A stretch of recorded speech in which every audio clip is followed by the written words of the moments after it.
So somewhere in that search for what is causing my suffering, what is resistance,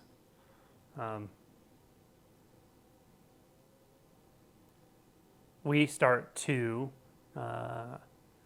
hopefully on our own, through our own intuition, but it's also partially going to be because someone pointed to it and used a word for it or used a term for it or gave you a good fuzzy watching a video of a feeling of some kind of expansiveness or presence or something beyond.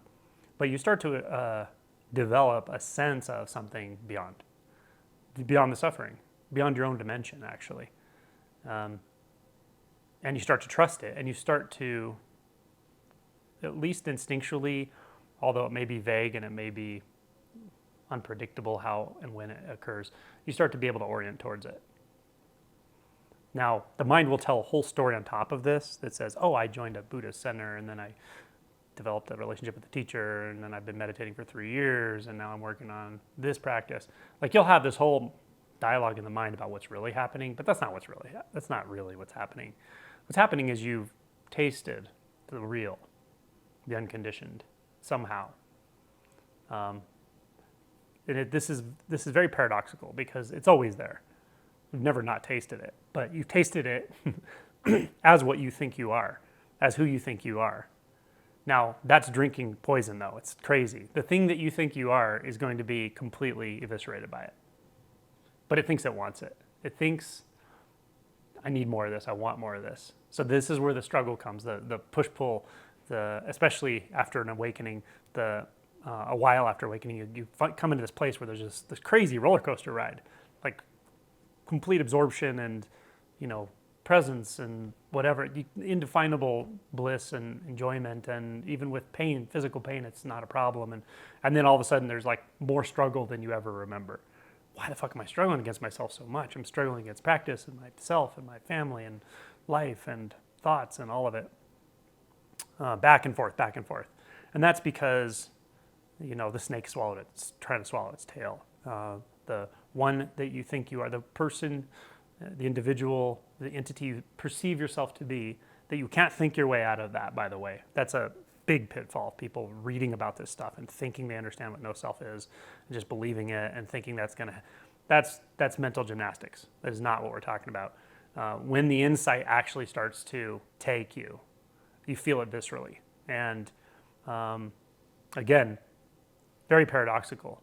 You've always been Buddha nature. You're nothing but Buddha nature, awake nature, pure nature of purity, the unconditioned. That's all this is.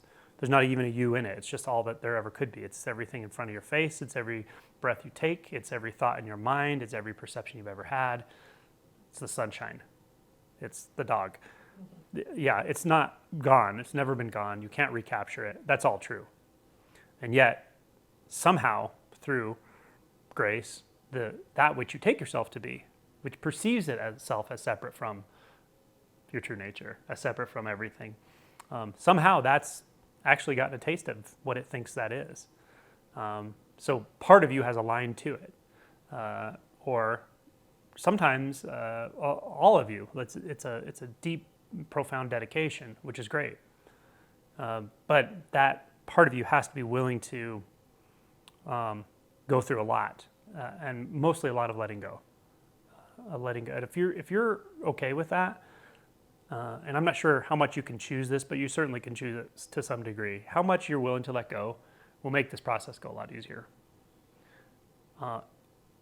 Absolutely digging your heels in and insisting it's not happening is the worst thing you can do.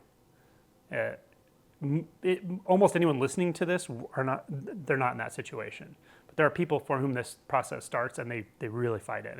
It's really a bad idea. It's torture. You're trying to fight the most powerful thing you've ever come into contact with. It's not a good idea. You're fighting your true nature. And you could say, in a sense, mind identification is a stable version of that. It's a widespread and stable and socially endorsed version of that. But there's so much thought going on. There's so much washed out intention in the mind and agendas and energies going in so many different directions that it kind of blurs out into a numbness, right? The life of quiet desperation, as David Thoreau described, that it's not so excruciating. But when your identity starts getting scraped away and there's nothing with which to resist anymore, then it is excruciating to try to struggle against that. Your will becomes a sort of fire, and you're using it, on yourself. It's just not a good idea. So anyway, to actively resist this process is just not a great idea. Once you've started and you've gotten down the path enough to realize that this process is underway, there's nothing you can do about it, there's no turning back, then you really should just give yourself to it, because otherwise what you're doing is you're just creating more suffering for yourself.